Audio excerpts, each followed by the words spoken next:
नमस्ते दोस्तों, आप लोग का स्वागत है हमारे यूट्यूब चैनल पर। और बात करते हैं आज शॉर्ट हैंड को लेकर। यहाँ बात करेंगे स्टेनोग्राफर को लेकर बात करेंगे, जिसका क्रेज जो है अब कुछ बढ़ चुका है ये 2-3 साल से। ठीक है, जो पहले इसका नहीं था इतना, लेकिन अब जो इसका ज़बरदस्त बढ़ने लगा है। हर गवर्नमेंट क्षेत्र में है या प्राइवेट क्षेत्र में हो, या फिर आप देख लें तो अब इसका फॉर्म भी अप्लाई होता है तो ज़्यादा होने लगा है। जो पहले कि बहुत कम हुआ करते थी। लोग सबसे पहले यही सोचकर शॉर्ट हैंड करना चाहते हैं कि इसमें जो है भीड़ बहुत कम है, इसमें कंपटीशन बहुत कम है, इसमें लग जाओ, जल्दी जॉब लग जाएगी। लेकिन जो कर रहे हैं शॉर्ट हैंड में, जो भाग ले चुके हैं, कंपटीशन में कूद चुके हैं, उनसे आप ज़रूर पूछिएगा कि क्या इसमें सही में कम है। आपको वो रिप्लाई ज़रूर देंगे। तो चलिए इसी को और बढ़ाते हैं, कंपटीशन को इसमें और खुद हम बढ़ाने आ चुके हैं। आप लोग कमेंट कीजिएगा नहीं, क्योंकि जब ये फैल चुके हैं बाद स्टेनोग्राफर को लेकर, तो इसको क्यों ना बढ़ाया जाए।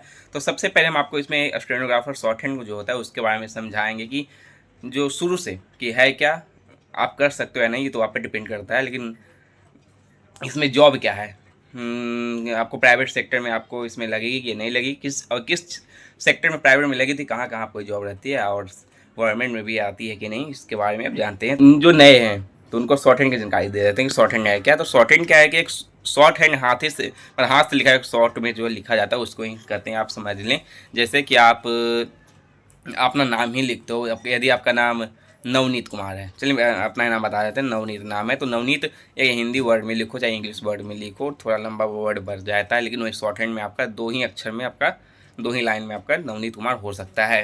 ठीक है, तो ठीक उसी तरह शॉर्ट हैंड है। और शॉर्ट हैंड आप इसका ज़्यादातर लोग जो है गवर्नमेंट या प्राइवेट क्षेत्र में ये पीए के रूप में जाते हैं, पर्सनल असिस्टेंट के रूप में जाते हैं। ठीक है, तो अब यहाँ बात शॉर्ट हैंड समझ गए होंगे। अब हिंदी या इंग्लिश आप किसी में भी आप कर सकते हो, ऐसा कुछ नहीं। हिंदी इंग्लिश का, यदि आपकी कोई लैंग्वेज भी है, आप मराठी, गुजराती, असमिया, तेलुगु, तमिल, सब में शॉर्ट हैंड होती है। ऐसा नहीं है, सब में होता है। आप जिस जिस लैंग्वेज में आप सीखना चाहते हैं सीख सकते हैं। अब तो अब चलिए अब बता दें कि करने से आपके फ़ायदे क्या होंगे। तो इसको हम 3 भाग में बांटते हैं। ठीक है, स्टेनोग्राफर शॉर्ट हैंड को लेकर 3 भाग में बांटते हैं, क्योंकि यदि आप गवर्नमेंट जॉब की तैयारी कर रहे हो तो आगे government job, private sector last में बताएंगे आपको, तो गवर्नमेंट जॉब में आते हैं। तो इसको 3 भाग में इसलिए बांट रहे हैं क्योंकि यदि आप सीख जाते हैं शॉर्ट हैंड आप पे डिपेंड करता है कि आप कितनी स्पीड में आप करते हो। यदि 80 की स्पीड है, 100 की है, 120 की आती है, 150 की भी है, तो कंपटीशन किस में कम है सब आपको बताते हैं। तो यदि आप इतने स्पीड, अब 150 का स्पीड कर लिए हैं, तो आपकी क्या इसमें पोस्ट रहेगी, सब जानते हैं। तो ठीक है, तो इसीलिए आपको 3 भाग में इसको डिवाइड कर रहे हैं। फर्स्ट एक 80 की, 100 की और 150 की। तो इसमें है क्या कि यदि आप अदर कंपटीशन की तैयारी कर रहे हो, सीजीएल आप कर रहे हैं, एमटीएस कर रहे हैं, सीएचएसएल कर रहे हैं, आईएएस की भी तैयारी कर रहे हो, तो इसमें तीनों का एक स्टेनो जो है शॉर्ट हैंड तीनों के बराबर है, इसको आप मान सकते हैं। जैसे कैसे बताया दे, यदि आप 80 के स्पीड में आप शॉर्ट हैंड कर रहे हैं, तो आप समझिए कि एक सीएचएसएल के बराबर आप तैयारी कर रहे हैं। आपकी सैलरी जो रहेगी सीएचएसएल, ऐसे से सीएचएसएल 12th लेवल की जो है जॉब है, वो उसके बेस ये रहने वाली है। ठीक है, अब ये जान जाए। यदि आप बता दें आपको, यदि आप 100 के स्पीड में आप रख रहे हो, क्वालिफाई कर भी जाते हैं और 100 के स्पीड में आपको शॉर्ट हैंड आती है, तो क्वालिफाई आप जब करते हो तो ये समझिए कि सीजीएल के बराबर आपकी जॉब है।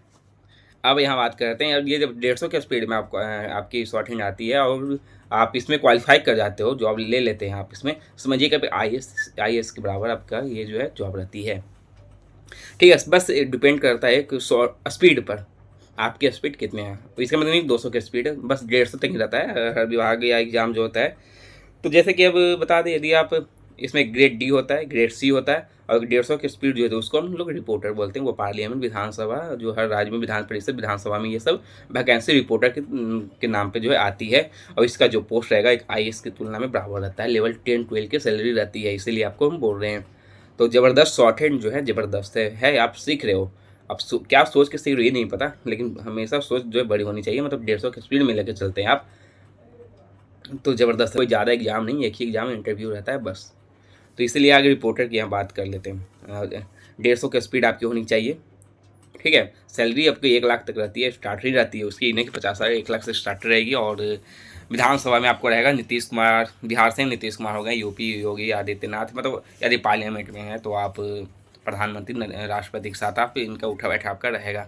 ठीक है, रिपोर्टर ज़बरदस्त रहती है। और यही बात आप कर लेते हैं, और यही बात आप करते हैं गृहस्थी में अब आ जाते हैं।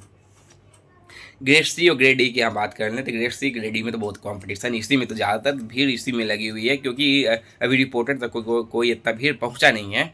लेकिन ग्रेड सी और ग्रेड डी में ज़बरदस्त भीड़ है। तो इसमें क्या है कि आपका प्री आगे लिया जाता है, उसके बाद स्किल लिया जाता है, इसमें इंटरव्यू नहीं होता है। तो इसी में आपका भीड़ है, लोग इसी में ज़्यादातर कूद रहे हैं। और उससे CGL हो गया, CHSL छोड़कर बीटेक, यहाँ तक बीटेक का IIT करने वक्त के बाद भी लोग इसमें आ रहे हैं।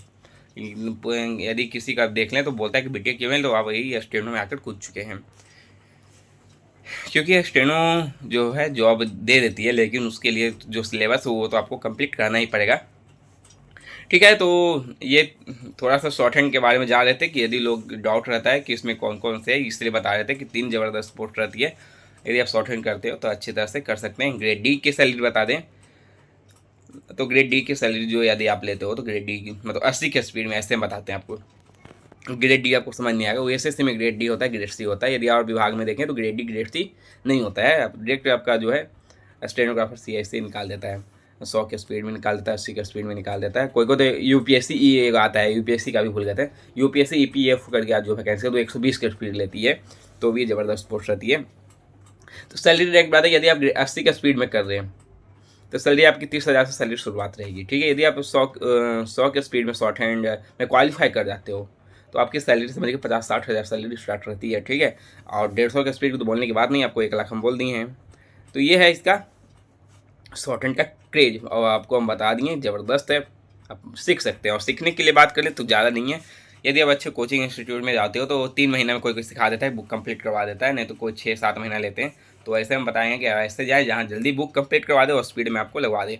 स्पीड में फिर टाइम लगेगा, स्पीड ही में आपका टाइम लगता है, किताब सीखने में टाइम नहीं लगता है। तो ऐसे कोई अपनी कोचिंग वोचिंग है आप जरूर धर लें, और ज़बरदस्त पोस्ट है। अब याद दिया इसमें गवर्नमेंट जॉब नहीं होती है, तो प्राइवेट सेक्टर में है कि नहीं, अब इस पर हम बात करते हैं। तो बात यहाँ कर लें, प्राइवेट सेक्टर में है आपका। ठीक है, प्राइवेट सेक्टर में इसका क्रेज ज़बरदस्त बढ़ी हुई है आजकल। यदि आप बिहार से हो तो हम बता दें कि बिहार में जो है यहाँ सर्च किए थे आपको अपना .com जो लिंक्डइन होता है ये सब पर, तो साइन टावर हो गया, यदि और कई भी हॉस्पिटल में भी आकर इसका क्रेज बढ़ा हुआ है, स्टेनो का जो है खोज है। तो प्राइवेट सेक्टर में भी अब सैलरी इसमें भी 20-30 हज़ार मिलती है। ऐसा नहीं है कि आप डिप्लोमा नहीं किए हुए हैं तो इसका क्रेज नहीं है, क्योंकि कहीं भी प्राइवेट सेक्टर में जाते हो शॉर्ट हैंड आपको आती है, 20-30 हज़ार सैलरी स्टार्ट ही रहती है, क्योंकि ज़बरदस्त पोस्ट है। और प्राइवेट सेक्टर हॉस्पिटल में आप जाए, रेलवे में भी आप जा सकते हैं, किसी रेलवे प्राइवेट सेक्टर में भी आपका इसमें रहता है। ठीक है, लेकिन ज़्यादा चांस जो है यहाँ हॉस्पिटल में देखे हैं, हॉस्पिटल प्राइवेट हॉस्पिटल जो बड़े बड़े हॉस्पिटल रहते हैं उसमें जो है वैकेंसी इसमें स्टेनो की आती है। तो और ऐसा नहीं कि छोटा मोटा आपको वहाँ डॉक्टर तो बनना नहीं है, लेकिन वहाँ आप जो मेन हॉस्पिटल के जो डॉक्टर रहेंगे बड़ी, उन्हीं साथ आपका उठा बैठी उसमें रहने वाला है। तो अच्छी है, शॉर्ट हैंड आप कर सकते हैं, ज़बरदस्त है, आपको सब सिखा दिए समझा दिए। और शॉर्ट हैंड कैसे करना है वो तो कोचिंग में जाइए, आपको पता चल जाएगा। और पोस्ट ये 3 भाग जो आपको बांटे हैं, इसमें 3 भाग में, इसको बस आपको सोच के शॉर्ट हैंड सीखने का आपको किस पोस्ट के लिए करना है। कंपटीशन तो हर क्षेत्र में है, लेकिन रिपोर्टर में बहुत कम है। तो लगे रहिए और तैयारी में जुटे रहिए और शॉर्ट हैंड सीखते रहिए।